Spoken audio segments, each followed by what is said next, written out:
नमस्कार.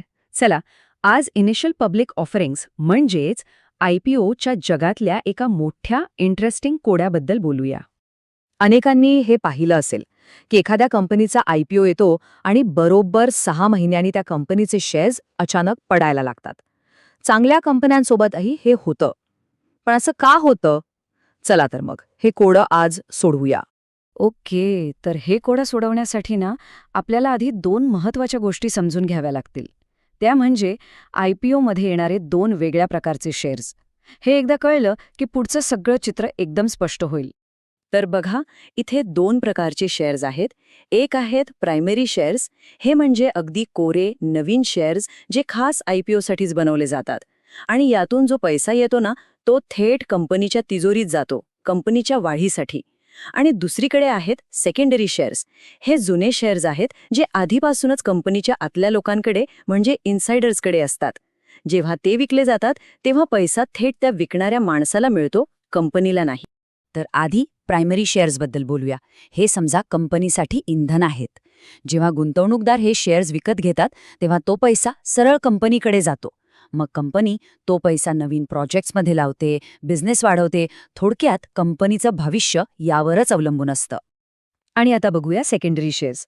हे शेअर्स कंपनीच्या आतल्या लोकांचे असतात. म्हणजे ज्या लोकांनी सुरुवातीला कंपनीत जीव ओतून काम केलं, सुरुवातीच्या काळात रिस्क घेतली, त्यांच्या मेहनतीचं फळ मिळवण्याची ही एक संधी असते. आणि आता येतो ह्या सगळ्या कोड्यातला सगळ्यात महत्त्वाचा भाग. एक नियम जो फक्त आणि फक्त ह्या सेकंडरी शेअर्सना लागू होतो. याला म्हणतात लॉकअप पिरियड. 6 महिने हा आकडा, हा कालावधी एकदम डोक्यात फिट करून ठेवा. कारण शेअरच्या किमतीच्या घसरणीमागचं अख्खं रहस्य याच आकड्यात दडलंय. तर हे काम कसं करतं बघा. IPOच्या दिवशी कंपनी पब्लिक होते, प्रायमरी शेअर्स विकले जातात. पण त्यानंतरचे पहिले 6 महिने याला म्हणतात लॉक अप पिरियड. या काळात कंपनीतले इनसायडर्स त्यांचे स्वतःचे शेअर्स विकू शकत नाहीत, त्यांच्यावर बंदी असते. आणि मग बरोबर 6 महिन्यांनी ही बंदी उठवली जाते, दरवाजा उघडतो आणि ते आपले शेअर्स विकायला मोकळे होतात. ओके, तर आता आपल्याला दोन गोष्टी माहीत आहेत. लॉकअप संपतो आणि शेअरची किंमत पडते. आता या दोन्ही गोष्टींना एकत्र जोडूया. ह्या कोड्याचं उत्तर आता अगदी आपल्या समोर आहे. आपल्याला काय वाटतं की अरे, कंपनीतलेच लोक शेअर्स विकतायत म्हणजे नक्कीच कंपनीत काहीतरी प्रॉब्लेम असणार.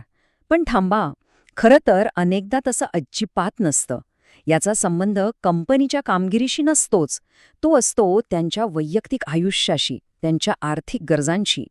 यासाठी निम्बल स्टोरेज नावाच्या कंपनीतल्या एका इन्सायडरचं उदाहरण अगदी परफेक्ट आहे. तो काय म्हणाला होता बघा. तो म्हणाला, ती माझी 99% संपत्ती होती. कंपनीचे फंडामेंटल्स कसे आहे त्याची मला पर्वा नव्हती. मला आता लिक्विडिटी हवी होती. म्हणजे विचार करा, त्याची जवळजवळ सगळी कमाई त्या शेअर्समध्ये अडकली होती. त्याला फक्त हातात पैसे हवे होते. यावरून कळतं की ही विक्री किती पर्सनल असू शकते. हे बघा, हे एकदम साधं मागणी आणि पुरवठ्याचं गणित आहे. लॉकअप संपला की काय होतं, अनेक इन्सायडर्स जे 6 महिने वाट बघत होते ते एकाच वेळी आपले शेअर्स विकायला बाजारात येतात. म्हणजे बाजारात अचानक विकायला उपलब्ध असलेल्या शेअर्सचा पूर येतो. आणि अर्थशास्त्राचा साधा नियम आहे, जेव्हा पुरवठा अचानक वाढतो आणि मागणी तेवढीच राहते तेव्हा किंमत खाली येतेच. पण जिथे असा एखादा पॅटर्न दिसतो ना, तिथे हुशार गुंतवणूकदार संधी शोधतातच. आता बघूया हेज फंड सारखे मोठे खेळाडू ह्या प्रिडिक्टेबल पॅटर्नचा फायदा कसा उचलतात, म्हणजे ते हा गेम कसा खेळतात. ही त्यांची एक क्लासिक स्ट्रॅटेजी आहे. स्टेप 1, अशी कंपनी शोधायची जिचा 6 महिन्यांचा लॉकअप संपणार आहे. सोपं आहे. स्टेप 2, लॉकअप संपायच्या अगदी थोडा आधी ते तो स्टॉक शॉर्ट करतात. आता शॉर्ट करणं म्हणजे काय? सोप्या भाषेत शेअरची किंमत खाली जाईल यावर पैसे लावणं. आणि मग स्टेप 3, जेव्हा इन्सायडर्सच्या विक्रीमुळे किंमत खरंच खाली येते तेव्हा ते आपली पोझिशन क्लोज करून मस्त नफा कमवतात. आणि कधीकधी तर तोच पडलेला शेअर कमी किमतीत विकतही घेतात. पण बाजारात एक गंमत असते. जेव्हा एखादी स्ट्रॅटेजी सगळ्यांनाच कळते तेव्हा तिची धार कमी होते, बरोबर ना? यालाच गेम थिअरी म्हणतात. कारण आता सगळेच तोच डाव खेळायला लागतात. आणि हाच विचार आपल्याला शेवटच्या मुद्द्यावर घेऊन येतो. विचार करा, जर बाजारातल्या प्रत्येक गुंतवणूकदाराला माहीत असेल की 6 महिन्यांनी किंमत पडणार आहे आणि सगळेच जण त्यानुसार आधीच आपापले डावपेच आखायला लागले, तर मग हा खेळ कसा बदलेल? मग खरंच किंमत पडेल का? की त्याआधीच काहीतरी वेगळं घडेल? हा विचार करण्यासारखा प्रश्न आहे, नाही का?